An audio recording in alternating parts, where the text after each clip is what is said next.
So here we have the Skoda Kodiaq on a 20 plate. I'm going to start off by hopping inside the car and running through some controls first of all. Okay, now that we're inside the car, we're going to start with the dials. Over on the left-hand side, we have the rev counter and coolant temperature gauge, and on the right-hand side, the speedometer and fuel gauge. In the middle, you can see the total mass of the car there, 37,646. The information displayed above that can be changed using buttons on the steering wheel. For various bits of driving data, in the case of this menu, for example, you can have a digital readout for the speedometer. And I say in the case of this menu because there are other menus available to you as well, and you can see me cycling through those now. If we back out to the steering wheel, the buttons I was using just a second ago over here, we have stereo controls on the left-hand side and then cruise control on the stalk underneath to the left here.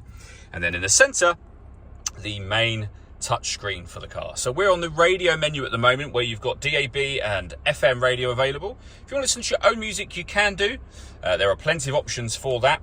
And you can see that they include Bluetooth audio. So not only can you make and receive phone calls, you can also stream your music wirelessly as well. That is, of course, once you paired your phone, which is done by hitting the phone button and following the instructions on screen from there. Working our way down, we then have the dual zone climate control. So you can adjust the passenger temperature, the driver temperature. You can increase and decrease the fan speed and determine what direction you'd like the air to be distributed in. The air conditioning's off at the minute, so that's on. Same button to turn it off, or hit auto. The car will now take control of the direction of the air and the fan speed to maintain the temperatures you've asked for. Any manual adjustment will override that and allow you to put it back on your own settings. We've also got heated driver and passenger seats, both with 3 different heat settings each. And then below that, we can deadlock the car doors from the outside. We can turn our hazard warning lights on and off. We can turn our parking sensors on and off. And this button will turn off the stop and start in the car as well. So this car is designed to cut out when it's stationary in traffic to save you fuel. That button turns that system off. When you turn your parking sensors on or put the vehicle into reverse, you'll see you've also got a reversing camera.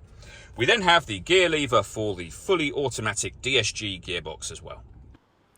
All that leaves me to say is thank you for taking the time to watch this video. If you'd like to come and see this ULEZ compliant car for yourself, please feel free to call either of our MJA sites.